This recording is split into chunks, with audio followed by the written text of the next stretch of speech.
Hello everybody and welcome back to the new VR news. As always, I am Mateo311 and this is your one channel for everything VR related. Like usual, I'm going to be bringing you the latest games, software updates, and newest VR hardware. So I work pretty hard to put out content that is both informative and entertaining. And if you do end up appreciating that in this video, go ahead and give me a thumbs up, maybe leave your comments, and consider subscribing. Quick reminder that I have monthly giveaways on my Discord channel, and don't forget, we are giving away a VR headset of your choice. More details on that towards the end, so don't forget to subscribe and ding that bell. Okay guys, let's get into this.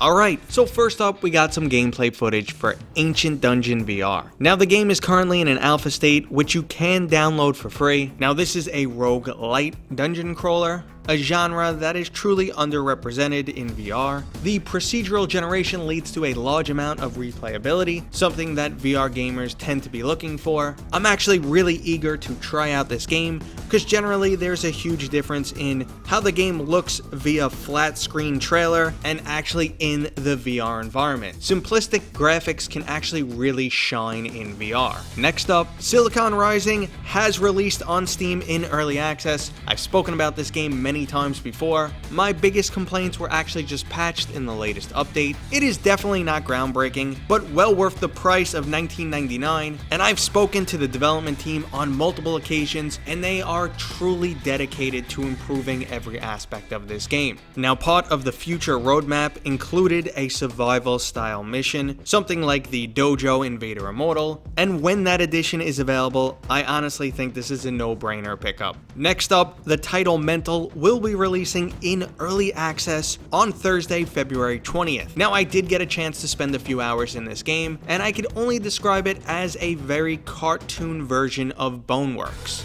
Now, while Boneworks is not known for realism, there is a much more accurate representation in the physics and even the enemies and environments. When it comes to Mental, we are going full-on cartoon in every aspect. My personal opinion is right now Mental is a bit too rough around the edges, but shows a lot of potential. I can't recommend this title just yet, but I will definitely have more coverage of this title in the future for you guys. Moving into the software news, January saw the biggest jump in Steam VR users to date. Now this jump is most likely a combination of factors, everything from reduced hardware prices to hype from games generated like Half-Life Alyx, and a series of high-quality VR titles that were released in 2019, including Boneworks, Asgard's Wrath, and Stormland. Between the Oculus Quest, the Rift S, and a series of Microsoft Windows mixed reality headsets on clearance, VR was truly affordable in 2019. And it appears this carried right into the Christmas holiday, with Oculus seeing some record sales figures, and the hype obviously continues as we are only 1 month away from Half-Life Alyx. While the Steam hardware surveys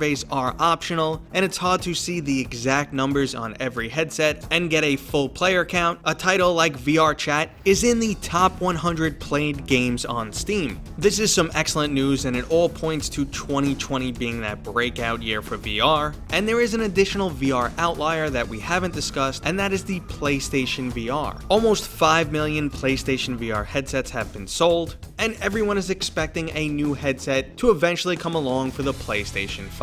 In other less important software news, Oculus Quest has begun rolling out new home environments for those who really wanted that sort of thing. It's kind of one of those features that everyone just expected to have, and it's cool and all, but for me personally, it doesn't add much. I usually spend as little time as possible in the home screen and just get into game immediately. But if you're looking to change things up, there are some really cool home environments, everything from The Simpsons to a nice winter lodge. Alright, moving into the hardware news, there is a new development kit for Steam VR tracking hardware. This is great news because it has the potential to streamline the production of new peripherals and controllers and ultimately make them cheaper. Now, while Steam VR tracking is the preferred method for accuracy, it also equates to a higher price tag. So any little bit that helps keep that price down is a welcome addition. Not everybody seems to be able to handle inside-out tracking as well as Facebook,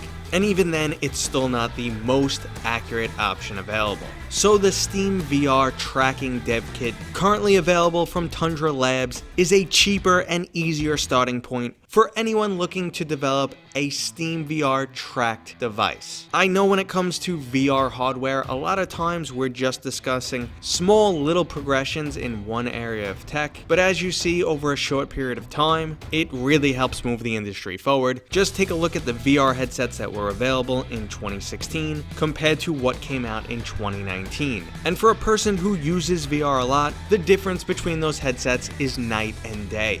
Now this is great for consumer level VR equipment, but there's one more topic that I wanted to discuss in the hardware section, and that is VR arcades. So I grew up in the era of arcades, however I was also in the era of gaming console. I used to love how when you went to an arcade, that was the highest fidelity graphics you can find anywhere. It was the absolute best experience you can get. And I definitely appreciate the fact that that experience was packaged up and you were able to bring it home with you in the form of consoles and PC gaming. But I miss the fact that I can't go anywhere for an experience that goes above and beyond. So that's why I'm planning to start covering VR arcades in the near future. I'm actually already going to London in April, and I'm booking a 1-hour session at Navrtar. A new location has actually just opened up in London. Hopefully I can get some other really cool UK-based YouTubers to join me on location, and I just want to go over the tech and overall let you know how good the experience is. Now another VR arcade on my bucket list is The Void, which I will be checking out in New York City this summer, but I want to know what you guys think. Do you like the concept of a VR arcade, and are you interested in having me cover them? Okay everybody, that is today's new VR news. Just to drop more information on that giveaway before I say goodbye, there is a link in the description. It's a Gleam link. I'm sure you've seen one of these before. There is plenty of time left on this giveaway. I'm letting it run until my 1-year anniversary of making VR content. I actually love having the option to give back to you guys. The channel isn't really pulling in much money, but if I sit here and just collect everything I make from now until the end of the giveaway, we should definitely have enough to give one person an awesome VR headset.